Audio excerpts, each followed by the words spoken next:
자, 지금부터 볼 거는 교과서 51쪽 금속 활자를 살펴보며 고려의 기술과 문화를 알아볼 것입니다.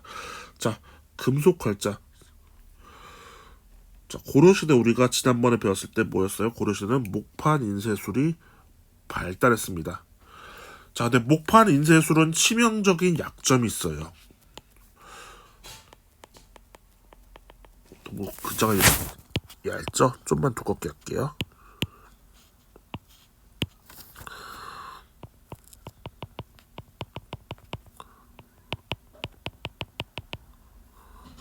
자, 목판 인쇄는 장점도 있어요. 첫 번째로 뭐냐면, 자, 나무니까 그래도 조각하기 쉽습니다. 칼로 조각하면 쉽기 때문에 조각이 쉬워요. 그리고 비용이 상대적으로 저렴합니다. 물론 배웠다시피 그렇게 나무를 뭐 소금에 절이고 말리는 과정하면 절대 쉬운 건 아닌데 비용이 저렴합니다. 저렴하고 쉽기 때문에 나중에 여러분들이 6학년 되거나 중학생 됐을 때 실제로 나무로 조각도 많이 해보는 거예요. 그런데 이 목판 인쇄술은 치명적인 약점이 있습니다. 자, 찍는 게 한계가 있어요. 자, 찍으면 이게 많이 찍으면 목판이 뒤틀려 버리고 그리고 망가져 버립니다. 무한정 찍어낼 수가 없어요. 그래서 우리가 지금 지난 시간에 8만 대장경 판으로 8만 대장경을 많이 찍어내면 되겠다라고 생각하겠지만 그렇게 찍으면 8만 대장경 판을 못 쓰게 되기 때문에 많이 찍을 수 없습니다. 실제로 한 100번 남짓 찍으면 못 쓰게 된다고 그래요. 물론 차이가 너무 많기 때문에 그렇게 확정을 지을 수는 없지만 그래서 사람들이 목판으로 안 되겠다. 바로 뭘 합니까? 금속 활자 인쇄를 동원합니다. 근데 금속 활자는 생각보다 쉽지 않았어요. 높은 온도에서 만들고 활자를 판에 고정하는 기술이 필요합니다. 자, 왜냐하면 금속 활자는 조판이라고 해가지고 판에 하나씩 다 하는 게 아니라 글자로 만드는 방식인 겁니다. 자, 볼게요. 금속 활자를 하면 기술이 많이 필요해요. 자, 활자를 판에 고정하는 기술이 필요했고요. 자, 나무보다 더 안 먹기 때문에 먹이 잘 붙는 먹도 기술도 발달했고 종이 만드는 기술도 발달했습니다. 자, 철에는 먹이 잘 묻지 않아요. 잘 묻지 않으면 읽기 힘들죠. 그래서 인쇄하기 적합한 먹도 연구해야 돼요. 또 종이도 질긴 종이도 필요해요. 자, 이런 기술을 바탕으로 고려는 금속 활자 인쇄술을 발달하게 합니다. 자, 이게 얼마나 대단한 거냐면 지금부터 몇십 년 전만 해도 이런 금속 활자를 활용해서 물론 훨씬 정교하긴 하지만 신문 같은 것을 신문책을 인쇄했습니다. 지금처럼 컴퓨터를 인쇄한 지가 그렇게 생각보다 오래되지 않았어요.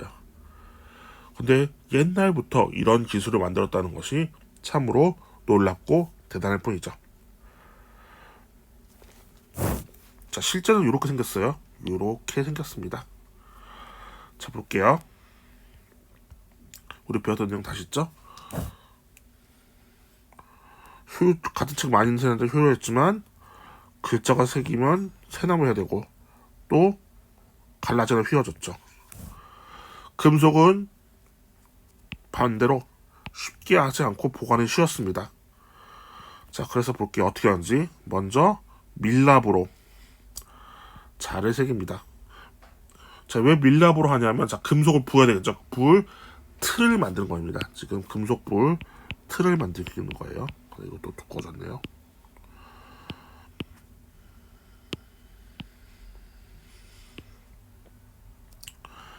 자, 틀 만들고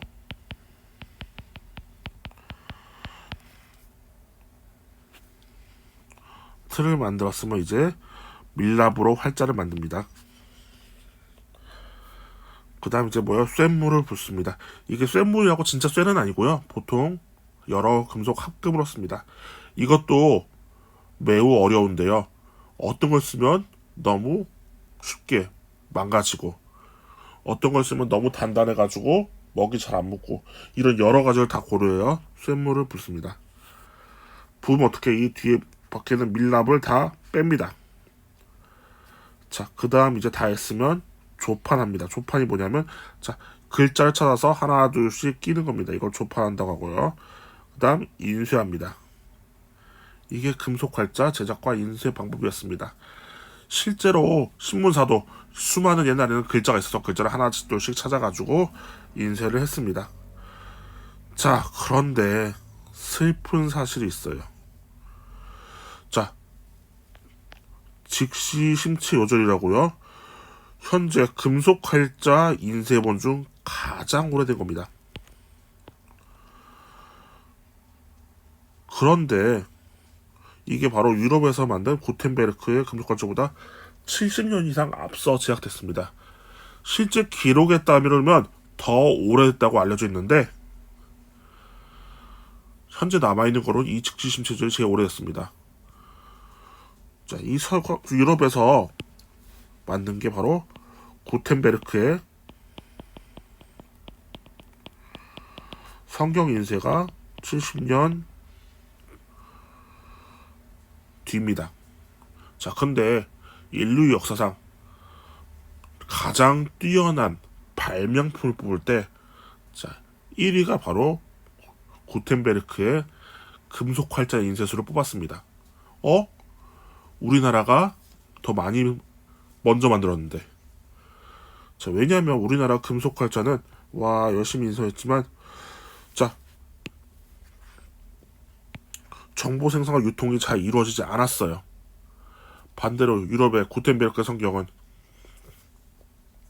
성경을 누구나 읽을 수 있게 어마어마하게 펴나갔습니다. 그래서 사회 변화에 끼친 영향은 생각보다 크지 않았어요.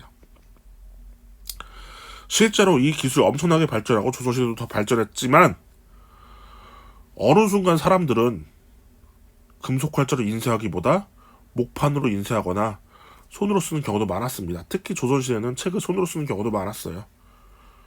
왜냐하면 금속활자는 만들기 좋지만 이건 대량으로 인쇄할 때 좋은 거예요. 근데 조선시대 책이 대량으로 인쇄 안 하고 한 10권 남짓 살 때는 오히려 손으로 쓰는 게 더 비용이 저렴했습니다.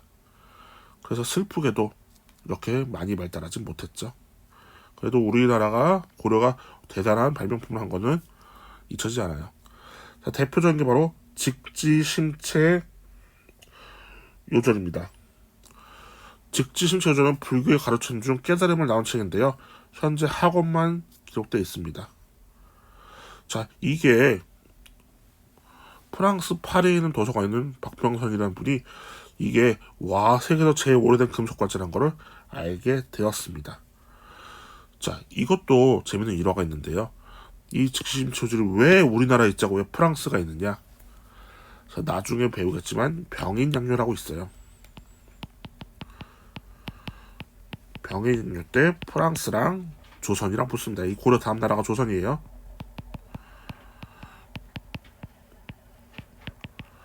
자, 프랑스가 이기긴 했지만 조선을 완전히 이기지 못했기 때문에 프랑스는 화가 납니다. 그 당시 왕실의 보물창고라 불렀던 강화도에서 비싸 보이는 것들을 다 약탈해 갑니다. 그 약탈해 간 것 중 하나가 바로 직지심체 요절이라는 책이 있었던 거예요. 그래서 프랑스 파리에는 이 직지심체 요절을 오래된 금속활자 보려는 거 알았죠. 그래서 이 직지심체 요절을 우리나라가 나중에 이 박병선이라는 분 때문에 알게 되고 돌려달라고 합니다. 근데 프랑스는 이런저런 핑계를 대면서 거절하게 됐죠.